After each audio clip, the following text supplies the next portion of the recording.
Hello everyone, let's go through the next topic, sample complexity for infinite hypothesis space. So before that we have studied about finite hypothesis space, and now we have to study about infinite hypothesis space. So let's start with the drawbacks of the previous one. So basically there are various drawbacks of sample complexity for finite hypothesis space. The first one is that the bounds it used to find out the total number of training examples are very weak. Why they are very weak? If we use a large number of hypothesis space, in that case the delta value or the probability of the failure exceeds by 1. So in that case it fails. So and secondly, we cannot use it in infinite hypothesis space. Okay, so in previous section we have studied finite hypothesis space, so we cannot use that sample complexity bound in infinite hypothesis space. So because of these two weaknesses, we come up to the sample complexity for infinite hypothesis space. Now as we have discussed that we are using a infinite hypothesis space, so how to calculate the complexity of this infinite hypothesis space? For that we are using here Vapnik-Chervonkis dimension of H, and we call it as VC dimension. So it provides us the tight bounds on the sample complexity. So what is this VC bound? We will study it further. Before that we will go through the shattering the set of instances. By what does it mean by shattering the set of instances? Basically the VC dimension measures the complexity of the hypothesis space, not by the number of distinct hypotheses. It means if I want to calculate the complexity of a hypothesis space, how we calculate it earlier, we always count the number of hypotheses inside that particular hypothesis. But here, as we are using VC dimension for measure the complexity of hypothesis, here there is a different way to find out the complexity of a hypothesis space. It is not by the number of distinct hypotheses, but it is by the total number of distinct instances from X that can be completely discriminated by H. So basically we have to find out how many training examples are there, or you can say that how many instances are there that can be discriminated by the hypothesis.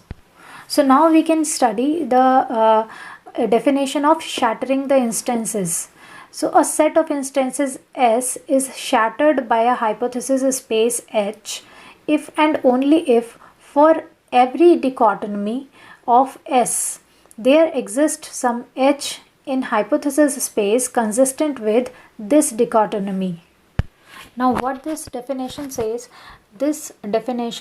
that कि अगर हमारे पास जो set of instances हैं, ये set of instances को describe करने के लिए और इन सेट ऑफ इंस्टेंसेस का आउटपुट जनरेट करने के लिए अगर हाइपोथेसिस स्पेस में कोई ऐसी हाइपोथेसिस है जो कि इसकी टारगेट वैल्यू को लर्न करके सही आउटपुट दे रही है, तब हम कहेंगे the set of instances S. ये जो सेट ऑफ इंस्टेंसेस हैं, they all are shattered by hypothesis space H. कुछ ऐसे इंस्टेंसेस हैं जिनको कि आपका हाइपोथेसिस स्पेस शैटर नहीं कर पा रहा है. इसका मतलब कि ऐसी हाइपोथेसिस नहीं है हाइपोथेसिस स्पेस में जो कि उस पर्टिकुलर सेट ऑफ इंस्टेंस पर फिट बैठती हो, या फिर हम कह सकते हैं कि उसकी टारगेट वैल्यू को लर्न कर पा रही हो. इसका मतलब ये है कि जो हाइपोथेसिस है हमारे हाइपोथेसिस स्पेस में, वो उस पर्टिकुलर टारगेट वैल्यू को लर्न नहीं कर पा रही है और रिप्रेजेंट नहीं कर पा रही है. Now let's come up to the VC dimension. तो बेसिकली VC डायमेंशन क्या होता है? Let's take on a look on the definition. So the VC dimension of a hypothesis defined over the instance space X is the size of the largest finite subset of X shattered by H. तो VC dimension आपको क्या बता रहा है? VC dimension क्या किसके ऊपर define है? सेट ऑफ इंस्टेंस स्पेसेस पे. अगर उस set of instance space X में से एक बहुत बड़ा फाइनाइट सबसेट X का सबसेट अगर शैटर हो रहा हो हाइपोथेसिस के थ्रू, तो हम कहेंगे कि वो VC डायमेंशन है. ठीक है, शैटर होने का मतलब है कि हाइपोथेसिस जो है उन इंस्टेंस स्पेसेस को के टारगेट वैल्यू को लर्न कर पा रहे, तो तब हम कहेंगे कि VC dimension of a hypothesis है वो, ठीक। So if arbitrarily large data set of X can be shattered by H, अगर बहुत ही बड़ा डेटा सेट है हमारा और उसमें से एक बहुत ही बड़ा फाइनाइट सेट है एक्स का जो कि शैटर हो रहा हो एच से, तो हम वीसी डायमेंशन क्या मेंशन करेंगे, इट इज़ आपका इनफाइनाइट। और एक और चीज़ है जो कि नोट डाउन करने के लिए कि फॉर एनी फाइनाइट हाइपोथेसिस हमेशा जो वीसी डायमेंशन होगा हाइपोथेसिस का वो हमेशा लेसर देन और इक्वल टू होगा लॉग बेस टू हाइपोथेसिस के। अब ये कैसे होगा, सपोज़ हम मान के चल रहे हैं कि जो वीसी डायमेंशन है किसी भी हाइपोथेसिस का यूजिंग वीसी, ये कितना है, डी है, then H will require 2 to the power D hypothesis. का मतलब क्या है कि जो हाइपोथेसिस है उसको जो हाइपोथेसिस का जो सेट है, स्पेस है, उसको कितनी हाइपोथेसिस रिक्वायर्ड है, 2 to the power D hypothesis to shatter the D instances. तो मतलब क्या है कि इतनी हाइपोथेसिस चाहिए जो कि डी इंस्टेंसेस को शैटर करें, तब हम कहेंगे जो वीसी डायमेंशन है हाइपोथेसिस का वो क्या है, डी है। Hence 2 to the power D is lesser than और इक्वल्स टू हमारा टोटल हाइपोथेसिस स्पेस की complexity, and we know that कि D is equals to VC of H, ठीक। तो यहाँ पर हमने क्या किया, हमने सिर्फ 2 टू द पावर डी की जगह वीसी ऑफ एच प्रोवाइड कर दिया, तो हमारे पास क्या आया, VC of H is less than और equal to log base two H. Now there are some important points regarding this VC dimension. So first is that according to the definition which indicates that if D are the set of instances shattered by H, अगर D मेरे पास set of instances हैं जो कि shatter हो रहे हैं H के through, then हम कहेंगे जो VC dimension है हमारे hypothesis का that is greater than or equals to D, ठीक है।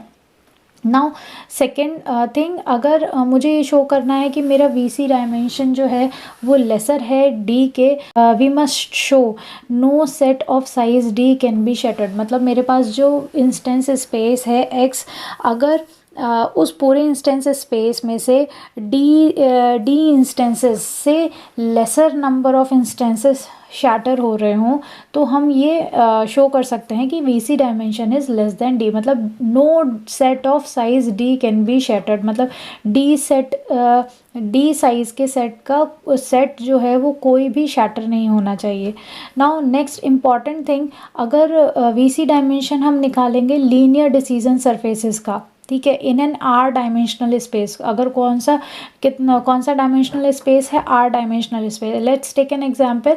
इसका मतलब क्या है कि वीसी डायमेंशन ऑफ परसेप्ट्रॉन, अगर हम वीसी डायमेंशन निकालेंगे परसेप्ट्रॉन का विद आर इनपुट्स, कितने इनपुट्स हैं, आर इनपुट्स हैं, तो क्या होगा, उसका डायमेंशन स्पेस कितना होगा, R+1 होगा। वीसी डायमेंशन कितना होगा, R+1।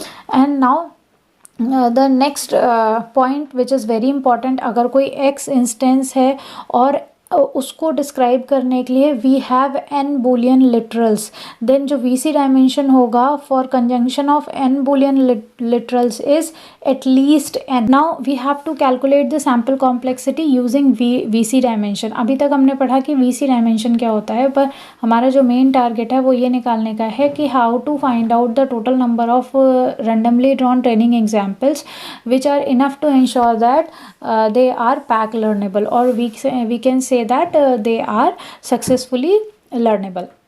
सो फॉर दैट जो एक साइंटिस्ट हैं ब्लूमर, उन्होंने अपने पेपर में इसका अपर बाउंड जो है वो कैलकुलेट करके दिया है। मैंने मेंशन किया है यहाँ पर, फॉर्मुलेट किया है, m is greater than equals to 1/ε 4 log base two 2/λ plus 8 VCH। यहाँ पर सिर्फ क्या है, जैसे हमने लास्ट वाली डेफिनेशंस भी देखी जहाँ पर 1/λ 1/ε करके हमने यूज़ किया था, बस यहाँ पर h की जगह हमने VCH यूज़ किया है। मतलब पहले हम यूज़ कर रहे थे हाइपोथेसिस स्पेस, अब यहाँ पर हम VC dimension of hypothesis space use कर रहे हैं। So the number of training required training example grows, अब यहाँ पर जैसे क्या कह रहा है कि जो the number of required training example, अब जो m है वो ग्रो किसके अकॉर्डिंगली कर रहा है, लोगैरिथमिकली इन 1/delta and log times linear in 1/epsilon. Okay, so in last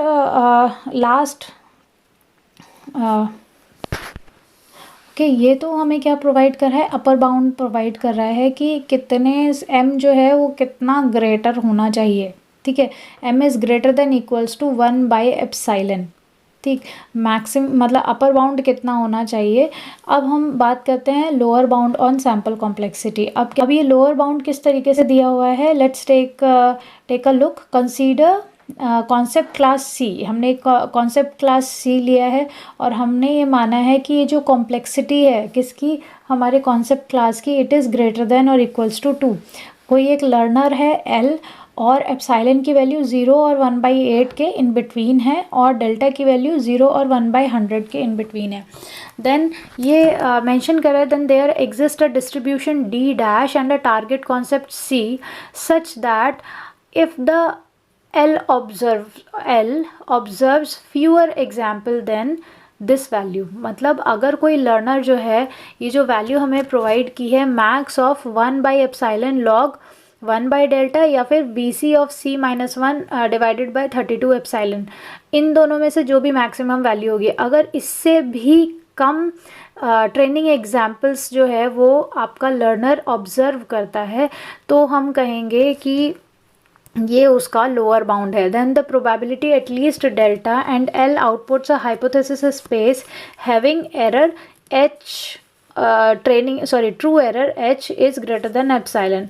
so it means कि अगर कितने number of max of 1/epsilon log 1/delta and BC-1 divided by 32 epsilon, इन दोनों में से जो भी मैक्सिमम वैल्यू होगी, अगर L इनसे कम number of training example observe करता है तो हम कहेंगे कि that is a lower bound. ठीक है, तो आप कह सकते हैं कि आपका जो लर्नर है वो पैक लर्नेबल नहीं है. So I have written over there, if L does not able to cross this lower bound then it is not a PAC learnable. The next topic is VC dimension for neural network.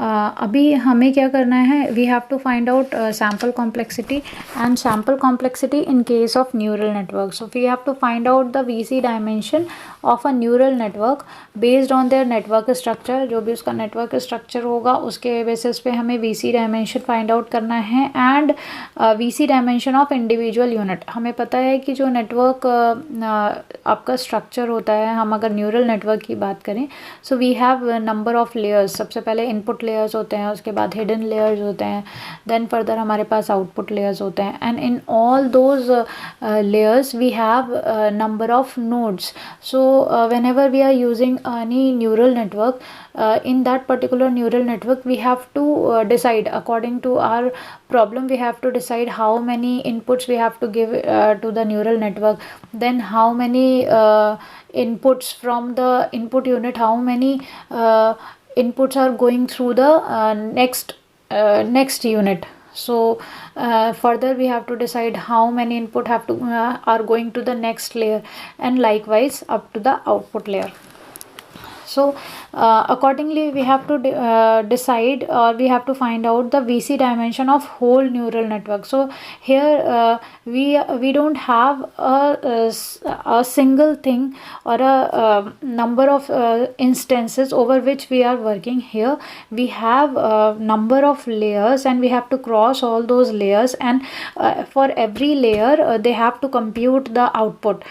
So here we have to compute the VC dimension for all the layers and likewise for whole the network. So here we have to find out the VC dimension based on the network structure and also based on the individual unit dimension, VC dimension of a individual unit. So here we are using theorem which I mention it as theorem number 2 in my notes. So VC dimension of directed acyclic graph. So basically directed acyclic graph means we have a directed graph. It means arrows are mentioned in a graph, but all in the whole graph there is no directed cycle.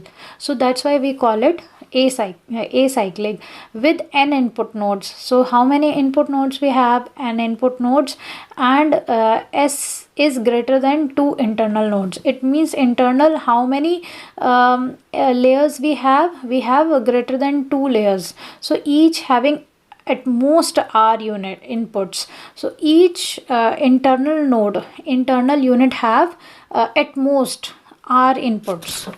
Okay. Now let's see be the concept class over R to the power R of VC dimension on D, corresponding to the set of functions that can be described by each of S internal node. So we have as I have discussed also, like if I'm using a neural network, we have to mention the number of layers. So likewise we have input layer, we have hidden layer, we have pooling layer, and we have next output layer. So for every layer we have to find out the output. At every layer we have to find out the output. So we have to set a function. That function is used to basically find out the output of that particular layer. Now let's say CG be the G composite of C. C is concept class. So G composite of C corresponding, what we are doing at every layer, what is the VC dimension? So we are accumulating all those VC dimension of all the layers into a variable CG. So CG is corresponding to the set of functions that can be represented by the whole graph, or you can say that the whole network. So CG represents all the functions that are used to compute the output at all the layer. Then what it says, your VC dimension of your the composition group, the G composition of C is always less than 2 into D. D is dimension into S into log ES. Now here E is using as a base of natural logarithm. Okay, so VC dimension grows linearly with VC dimension D. So as D dimension grows, your VC dimension also grows. Then it also grows log times linear in S. Now what is this S? S is the number of threshold units in the network. How many units, or you say that how many layers we are using in our network, it is represented by S. So if we say that for R input, if we are using R number of inputs, so our VC dimension of our whole neural network is always less than 2 into R plus 1 into S log ES. Why we representing here R plus 1? Because just before we have studied about the VC dimension, and I told you that if VC dimension of a linear decision surface or VC dimension of a perceptron with R inputs. If I'm taking a perceptron, and in perceptron there are R inputs, and I have to find out the VC dimension of perceptron. So the VC dimension is R plus 1. So if I'm just take it R number of inputs in case of a neural network also. So if I'm considering my neural network, and at each layer perceptron is used to calculate the output at each layer. So in that case VC of our target class C of G composition is always less than 2 into R plus 1 into S. S is the number of internal layers into log ES. To bound the sample complex, to learn the neural network with probability at least 1 minus delta and error E is. Now we have find out the value of VC dimension in a neural network, because it is quite difficult, because we have to find out the VC dimension of VC dimension in at each layer, and cumulatively what is the VC dimension for whole neural network. Now right now what we have to do, we have accumulated the value of VC dimension for our neural network, and now we have to calculate the sample complexity for that particular neural network, where the probability of failure is at least 1 minus delta and the true error is epsilon, less than epsilon. So in that case our value of M is always greater than or equals to 1 by epsilon, the same formula we are using which we have used before in sample complexity and VC dimension. Just what we have to do, instead of VC of H, means VC dimension of H, we have to substitute the value 2 into r plus 1 into s log es. So you can see in my notes, last formula, m is greater than is equals to 1 by epsilon 4 log 2 by delta plus 16 r plus 1 s into log es into log 13 by epsilon. Thank you.